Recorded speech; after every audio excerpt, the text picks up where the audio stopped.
Hi, boys and girls. Hope everyone had a good day today. I have a super fun story to read to you today. It is called Ninja Red Riding Hood. It's a little bit like Little Red Riding Hood, but different. And it rhymes. You know how I love a nice rhyming book. Once upon a ninja-filled time, a wolf couldn't catch any prey. He kept getting licked by the dinner he picked and was growing more ticked by the day. If someone's feeling ticked, it means they're angry.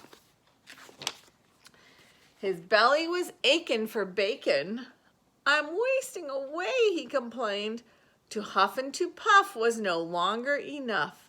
So he snuck into school to be trained.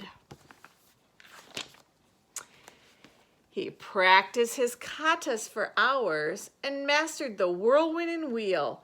He jackknifed and flipped and at last felt equipped to once again catch a good meal.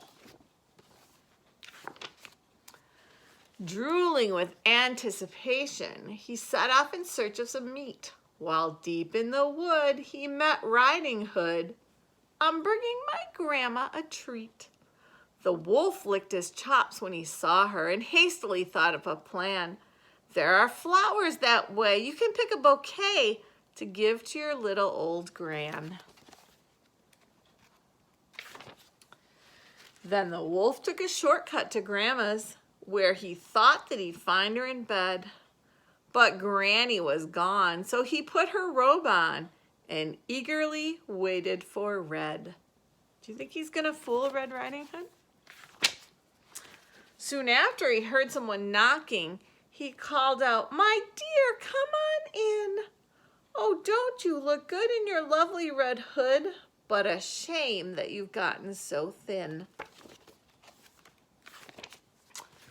Little Red took a look at her granny and said, "What on earth did you do? I could swear that your eyes have completely changed size. Hey, Gran, are you sure that it's you?" "Of course it is me, my sweet darling. The better to see you, my dear. And your ears are so long, something really seems wrong." "Oh, my girl, all the better to hear." And those biceps, my gosh, they look massive. And your triceps and delts are immense. "The better for hugging," her grandma said, shrugging. "Dear Red, that's just plain common sense. And those teeth, they look so much sharper." "Why, yes, all the better to chew." He jumped out of bed to gobble up Red, but she'd gone to ninja school too. She grappled and sideswiped and twisted and escaped from his clutches unscratched. She attempted a lock, but he managed to block.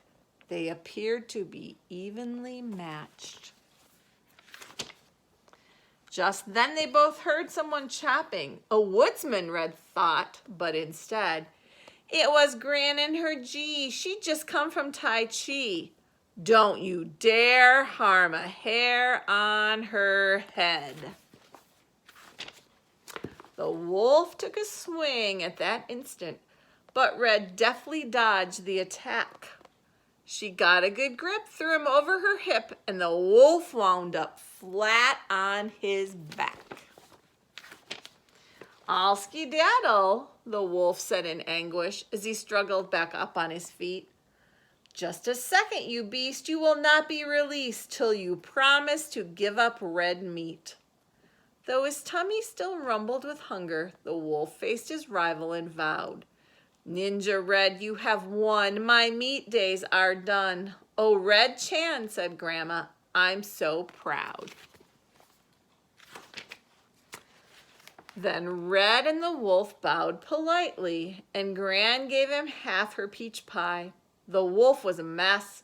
He'd had way too much stress. "I guess I'll give yoga a try."